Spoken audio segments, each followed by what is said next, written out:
people can start losing weight just by making better decisions. Motivation is driven from the inside out. Use flexibility as a tool. Rely on structure when it's helpful. This is where we discuss the possibilities. Hey guys, I'm Joe Klemczewski, founder of The Diet Doc, and I'm here with Dr. Kori Propst, the Vice President and Wellness Director of The Diet Doc. And we are here for our very first episode of the Life Mastery Podcast. So, Kori, we've been planning this for 2 years. Oh my gosh, this is exciting. And I said I really didn't want to just do a whole big introductory type thing. I wanted to jump right into some topics, but we probably should kind of explain what we're going to do, because this will always forever be labeled as the first episode. So people may start here and wonder what this is all about. So why are we doing this, Kori?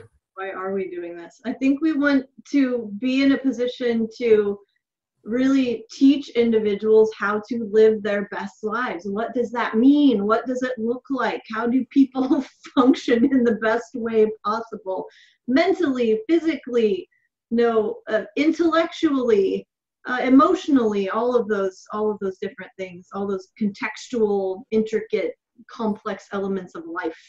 So one of the things I know as a writer is it's kind of dangerous to not be specific. So, if we were talking about one exact topic, or that was the entire scope of the podcast, I think that has some value, but we're going to branch out a little bit because it is life mastery. And of course, you can't look at just one aspect of life. So some of the areas I think that resonate with us because of our backgrounds are, like you said, obviously we're going to talk about nutrition, weight loss, weight maintenance, physique transformation, things like that, even fitness, all of those things that have made our career trajectories kind of go the way they have. But you're a health psychologist, and I know you're not going to stand there without having a ton of information about every form of psychology. So just for a second, if you could tell the audience exactly what your background is and why you're so interested in that. Sure. Well, I got started, in the field of exercise physiology and personal training.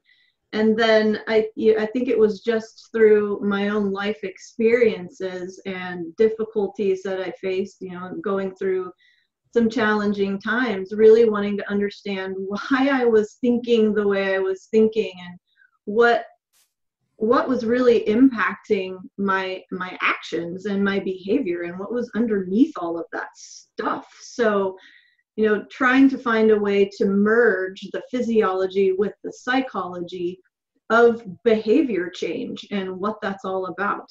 Really, that's been the galvanizing force behind what I do.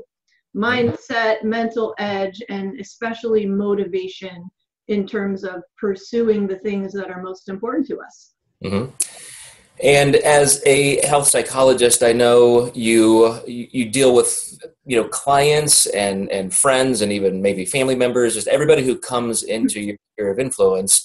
We're going to have all kinds of different things. And I guess the point I'm making is, with us as co-owners of the Diet Doc and 150 to 200 program owners around the world, and perhaps thousands of clients at any given time, working with those program owners, people come to us and they think, well, I'm just here to lose weight, or I want to get a little better shape, or I want to work on this aspect of my health.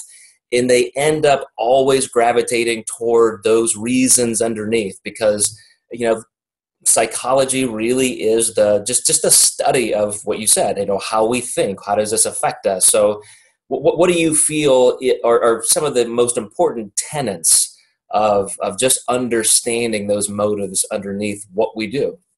Well, I think it's going to sound cliche for me to say we have to understand as humans the reasons that we're doing things. What's our big why? But I think for most people, and even for myself, asking that question, it feels like I'm trudging through mud. It can get really murky and confusing pretty quickly. So I think that it comes down to, this is a big word, it's attribution, but what do we believe? At at our core, what has impacted us since the time that we were younger? What were the messages that we absorbed and or were sent through words or actions from our caregivers and the people who were important to us in our lives? And here's another big one that I feel like is really at the foundation is attention. Mm-hmm. We spend our time thinking about how do we focus our attention? What do we focus our attention on? That level of awareness is super important when we're getting down to the real sort of the complexities of why we do what we do. And so many of us in this day and age, if we can think about it in terms of goal pursuit, where are we allowing our attention to land? Mm-hmm. Because I so often hear from my clients, they start to feel overwhelmed, and a lot of times it's just a lack of understanding about what their choices are. And again, that comes down to attention and the questions that we ask ourselves. So. You said something there. It reminds me, last week, one of our program owners I was having a conversation with said, the deeper I get into this information, the more I realize I need to understand Kori's stuff. Mm. And I always laugh because sometimes in our new owner training, we have clients telling our program owners that, hey, some people really like Joe's stuff and some people really like Kori's stuff, as if we teach two totally different things. Right. But I think, because of our personalities, I tend to stay more to the nutrition side and the mechanical things. Here are the systems and processes that work. Mm-hmm. And you're the touchy-feely health psychologist, I think, that people know you for. But you said something there that I love, because you have influenced me in different fields of psych more than anybody. But why we believe what we believe, or what we do believe, and philosophically, I think that the information I resonate most with there is René Descartes' work on foundationalism. So French philosopher during the Enlightenment era, but he first talked about that foundationalism, which is what you're saying. If I believe this about this, mm-hmm. and pick your topic, but a very core foundational belief, then everything is filtered through that grid. And that's how I build my house. It's always going to be on that foundation. So if you don't mind, I know this has nothing to do with what we planned to talk about, but it's so interesting, right? Everybody wants to talk about behavioral stuff. Totally, yeah. Give me one or two common foundations or core beliefs that you think really impede people. When somebody comes to you and they're having trouble with their health goals, their physique goals, weight loss, and they're just not making anything stick, mm-hmm. what do you find at that foundational level is most important? Well, I'm glad you brought that up, because as you were talking about beliefs, I wanted to say most of us haven't reflected upon what is rolling around back there and pushing us or guiding us or driving us in some way. And most of you who are listening, you're going to understand them as called limiting beliefs. That's what you'll hear kind of out there in the industry. Big ones that I have run into with my clients, these are like global sort of beliefs, like I'm not worthy. Yeah. That's a big one. And what happens is, if that's marinating back there, and it's been marinating back there for a really long time, but we don't necessarily recognize it, even if we say, I want to lose weight, I'm going to lose 50 pounds. This goal is very important to me for this, and this reasons. And it can sound like those reasons can sound very intrinsic, like they're not super related to image. They're not super related to how people are going to view me. They're really inside, they mean a lot. We can say those things, but if that belief is operating in the background, we will subconsciously find ways to prove that belief true. So when you say I'm not worthy, yeah, Somebody who thinks that, and they may not even realize it, is it because they just don't feel they're going to attain that goal? They've been told you're not good enough, you're this, for whatever reason. Tell me what that feels like on the inside for somebody to think, I'm just not worthy. I don't know that they necessarily think that logically. Most people I don't think would put that out there verbally and say, oh, I've figured out this operating belief for myself, and it's that I'm not worthy. But it will come out in behaviors.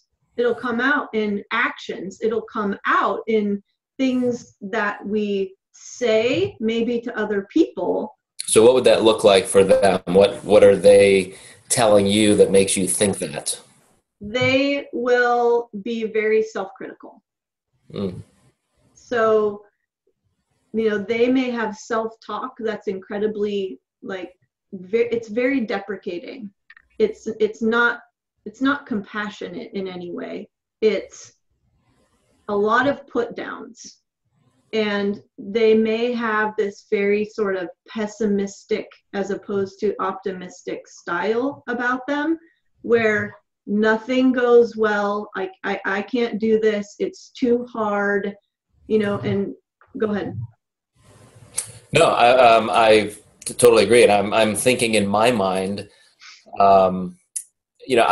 I tend to think in terms of neuroplasticity. I always start with the organic, the brain itself, before I move into behaviors and personality traits and things that can shape the brain. So I know in my own life, for example, if I have some kind of self-revelation or thoughts, I want to make a change. I now, after 2, 3, 4, 5 years of work, really trying to understand neuroplasticity, I realize this is going to be a journey. I can't just say, oh, I'm going to change my mind and this is how I'm going to act now. It takes a lot of work. It's a lot of just self. Sometimes you could call it meditation, reflection, thoughts, exercises, but I've got a lot of friends who are mental health therapists, and I've worked with some personally. And I love that. I love having that kind of coaching input, just like I would for any physical pursuit, educational pursuit. So if you've got a client and you realize, okay, they're totally self-deprecating, they're self-critical, yep. And I know I need to help them make this change, but it's going to take a long time, and they may not even recognize where they're at. How does Dr. Kori Propst handle that situation? Well, I think that's where it starts. It starts with observation. It starts with noticing. It starts with just having that recognition. And it may be me as the coach pointing out, can I share something with you? In my experience, when I offer you a compliment, for example, you always cast it away. You talking to me? Not you. Oh, okay. Not you specifically. All right. Although I think that has changed since I've gotten to know you. Well, that's why I thought we were going to go there. It's like, all right, we're going to go personal right away.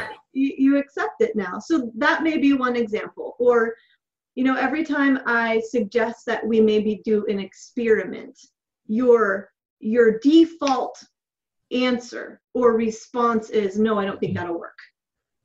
How about we just start getting to know your patterns of thinking. What do you tend to think most often? And is that different in different contexts or situations? So it does start with just recognition and getting in touch with, well, this is what I tend to think. You and I had a conversation recently, Joe, where you said something and I spouted off an immediate sort of reactive response. And then I followed that up with, but that's always how I respond initially. That's my default. And then I said something like, but at least I recognize it. Because I can come back and say, let me think that over. Let me reflect upon that and go through, all of the alternatives. Because I think that's where a lot of us get bogged down too. We get in that very reactive mode and we just spout off an answer. We don't recognize what all the alternatives are or all the other choices. But to your question, that's foundationally, number one, let's get in touch with it. Mm-hmm. Let's start observing and recognizing.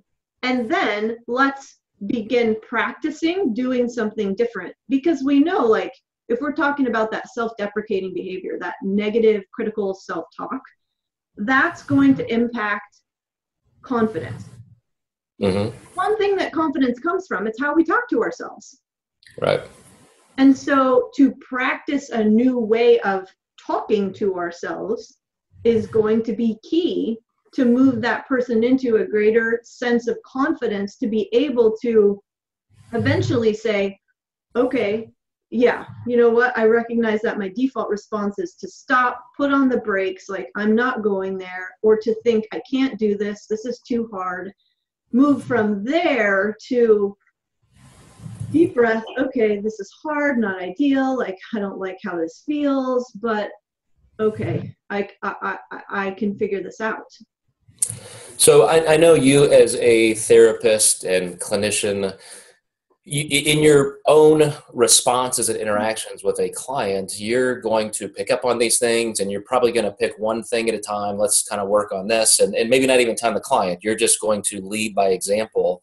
Somebody watching our podcast, let's just assume our audience is out there. They don't know who we are. They stumble across this and like, wow, I like this information.